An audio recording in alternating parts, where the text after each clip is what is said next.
Iran versus America Israel ಯುದ್ಧದಿಂದ silicon ಸಿಟಿಯಲ್ಲಿ ಸಾಲು ಸಾಲು ಸಮಸ್ಯೆ ಉಲ್ಬಣಗೊಂಡಿದೆ.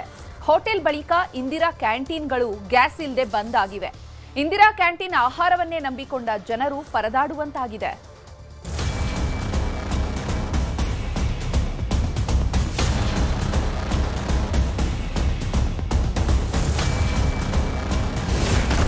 ಗ್ಯಾಸ್ ಸಿಗದೆ ಇಂದಿರಾ ಕ್ಯಾಂಟೀನ್ಗಳು ಕ್ಲೋಸ್. 60ಕ್ಕೂ ಅಧಿಕ ಕ್ಯಾಂಟೀನ್ಗಳು ಒಂದೇ ದಿನ ಬಂದ್. ಇರಾನ್ನಲ್ಲಿ ನಡೀತಾ ಇರೋ ಯುದ್ಧದಿಂದ ಗ್ಯಾಸ್ ಪೂರೈಕೆ ಮೇಲೆ ಬರೆ ಬಿದ್ದಿದೆ. ಈಗಾಗಲೇ ಕೆಲವು ಹೋಟೆಲ್ಗಳು ಬಂದ್ ಆಗಿದ್ದು, ಇದೀಗ ಅದೇ ಸಾಲಿಗೆ ಸಿಎಂ ಸಿದ್ದರಾಮಯ್ಯ ಕನಸಿನ ಕೂಸು ಇಂದಿರಾ ಕ್ಯಾಂಟೀನ್ ಸೇರ್ಕೊಂಡಿದೆ. ಗ್ಯಾಸ್ ಇಲ್ಲದೆ ಇಂದಿರಾ ಕಿಚನ್ನಲ್ಲಿ ಆಹಾರ ತಯಾರಿಕೆ ಸ್ಥಗಿತಗೊಂಡಿದೆ.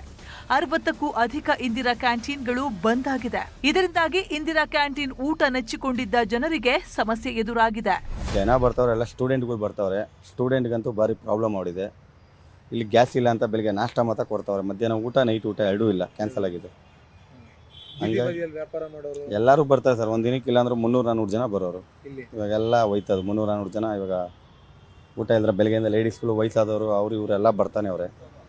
ಊಟ ಇಲ್ಲ, ಅಲ್ಲಿ ಎಲ್ಲೂ ಗ್ಯಾಸ್ ಸಿಗ್ತಾ ಇಲ್ಲ. ಇವ್ರದ್ದೆಲ್ಲ ಕ್ಲೋಸ್ ಆಗಿದೆ. ಆಲ್ಮೋಸ್ಟ್ ಕ್ಯಾಂಟೀನ್, ಮೆಜೆಸ್ಟಿಕ್, ಇಲ್ಲಿ ಮಂತ್ರಿ ಮಾಲ್ ಎಲ್ಲ ಕ್ಲೋಸ್ ಆಗಿದೆ. ಎಲ್ಲೂ ಗ್ಯಾಸ್ ಇಲ್ಲ ಅಲ್ಲಿ. ಇಂದಿರಾ ಕಿಚನ್ನಲ್ಲಿ ತಲೆದೋರಿದ್ದ ಗ್ಯಾಸ್ ಸಮಸ್ಯೆ ಬಗೆಹರಿಸುವ ಬಗ್ಗೆ ಗುತ್ತಿಗೆ ಕಂಪನಿಗಳು ಗ್ರೇಟರ್ ಬೆಂಗಳೂರು ಪ್ರಾಧಿಕಾರಕ್ಕೆ ಪತ್ರ ಬರೆದಿದ್ವು.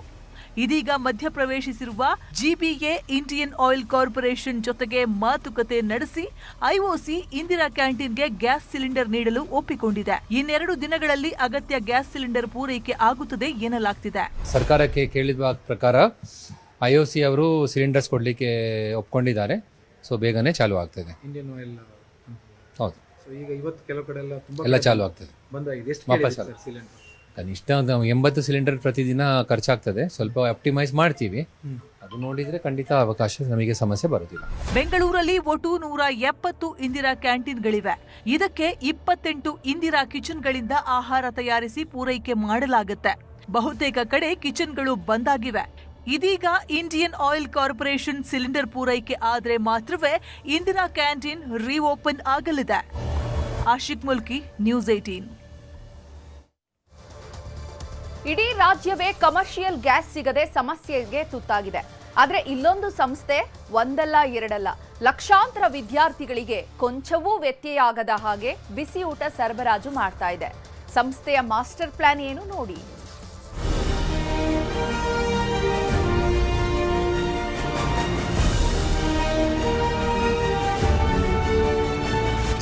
ಅದಮ್ಯ ಚೇತನ ಸಂಸ್ಥೆಗೆ ಬೇಕಿಲ್ಲ ಎಲ್ಪಿಜಿ.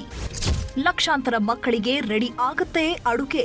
ಇರಾನ್ ಮತ್ತು ಇಸ್ರೇಲ್ ಯುದ್ಧದಿಂದ ರಾಜ್ಯದಲ್ಲಿ ಗ್ಯಾಸ್ ಸಿಲಿಂಡರ್ ಪೂರೈಕೆ ಮೇಲೆ ವ್ಯತಿರಿಕ್ತ ಪರಿಣಾಮ ಬೀರಿದೆ. ಹೋಟೆಲ್ ಉದ್ಯಮ ನೆಲಕಚ್ಚಿದೆ. ಗ್ಯಾಸ್ ಸಿಲಿಂಡರ್ ಕೊರತೆ ರಾಜ್ಯ ರಾಜಕೀಯ ಕೆಸರೆರಚಾಟಕ್ಕೆ ಕೂಡ ಕಾರಣವಾಗಿದೆ. ಆದರೆ 2009ರಲ್ಲಿ ಪರಿಸರ ಸ್ನೇಹಿ ಮತ್ತು ಆತ್ಮನಿರ್ಭರತೆ ಕಡೆಗೆ ಹೆಜ್ಜೆ ಇಟ್ಟ ಅದಮ್ಯ ಚೇತನ ಸಂಸ್ಥೆ ಕಡೆಗೆ ಎಲ್ಲರೂ ತಿರುಗಿ ನೋಡುವಂತಾಗಿದೆ. ಗ್ಯಾಸ್ ಬಳಸದೆ ಅಡುಗೆ ಮಾಡುವ ವಿಧಾನ ಎಲ್ಲೆಡೆ ಚರ್ಚೆಯಾಗ್ತಿದೆ.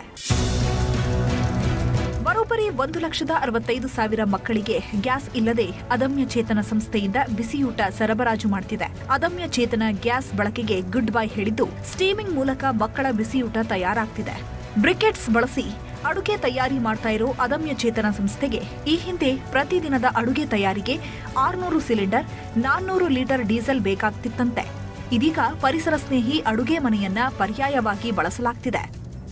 2009ಕ್ಕೆ ನಾವು ನಿರ್ಣಯ ಮಾಡಿದ್ವಿ. ನಾವು ಒಂದು ಹಂತಕ್ಕೆ ಬಂದಿದ್ದೀವಿ. ಈ ಎಲ್ಲ ಕಾಂಬಿನೇಷನಿಂದ ಬ್ರಿಕೆಟ್ಸ್, ಪೆಲೆಟ್ಸ್, ಬಯೋಗ್ಯಾಸ್ ಮತ್ತು ತೆಂಗಿನ ಚಿಪ್ಪು, ಈ 4 ಸಂಗತಿಗಳಿಂದ ನಾವು ಸಂಪೂರ್ಣವಾಗಿ LPG ನಿಲ್ಲಿಸಬೇಕು ಅಂತ 2009ರಿಂದ ಇಲ್ಲಿಯವರೆಗೆ ನಾನು ಅಂದರೆ ಮೊದಲೆಲ್ಲ ದಿನಕ್ಕೆ 50 ಸಿಲಿಂಡ್ರ್ ಉಪಯೋಗಿಸ್ತಾ ಇರುವಂಥ ಅಡುಗೆ ಮನೆ ಇದು.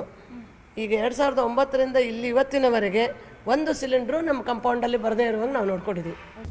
ಕೃಷಿ ತ್ಯಾಜ್ಯ ಅಥವಾ ಕಲ್ಲಿದ್ದಲು ಪುಡಿಯಿಂದ ತಯಾರಿಸಿದ ಇಂಧನ, ಇಟ್ಟಿಗೆಗಳನ್ನ ಬ್ರಿಕೆಟ್ಸ್ ಅಂತ ಕರೀತಾರೆ.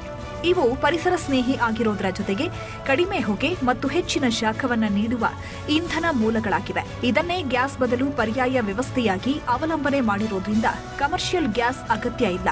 ನಾವು ಇಲ್ಲಿ ಪ್ರಾರಂಭ ಮಾಡಿದ್ದು 2003ರಲ್ಲಿ ಊಟ ಕೊಡ್ಲಿಕ್ಕೆ ಪ್ರಾರಂಭ ಮಾಡಿದ್ವಿ. ಒಂದು ಕಾಲಕ್ಕೆ ನಾವು 50,000 ಮಕ್ಕಳಿಗೆ ಇಲ್ಲಿಂದ ಊಟ ಕೊಡ್ತಾ ಇದ್ವಿ. ಜೊತೆಗೆ ಹುಬ್ಬಳ್ಳಿಯಲ್ಲಿನೂ ನಂತರ ಪ್ರಾರಂಭ ಮಾಡಿದ್ದು, ಅಲ್ಲಿ 65,000. ಕಲಬುರಗಿಯಲ್ಲಿ 10,000, ರಾಜಸ್ಥಾನದಲ್ಲಿ 38,000, ಹೀಗೆ 1,65,000 ಮಕ್ಕಳಿಗೆ ಅದಮ್ಯ ಚೇತನ ಊಟ ಕೊಡ್ತಾ ಇದೆ. ಬೆಂಗಳೂರು, ಹುಬ್ಬಳ್ಳಿ, ಧಾರವಾಡ, ಕಲಬುರಗಿ, ರಾಣೆಬೆನ್ನೂರು, ಜೋಧ್ಪುರ, ಉದಯಪುರಗಳಲ್ಲಿ 1.65 ಲಕ್ಷ ಮಂದಿ ವಿದ್ಯಾರ್ಥಿಗಳು ಹಾಗೂ ಬೆಂಗಳೂರು ಸೇರಿದಂತೆ ಅನೇಕ ಸ್ಥಳಗಳಲ್ಲಿ ಸಹಸ್ರಾರು ಮಂದಿಗೆ ಅನ್ನದಾಸೋಹ ಮಾಡುತ್ತಿದ್ದಾರೆ ಅದಮ್ಯ ಚೇತನ ಸಂಸ್ಥೆಯ ಡಾಕ್ಟರ್ ತೇಜಸ್ವಿನಿ ಅನಂತಕುಮಾರ್.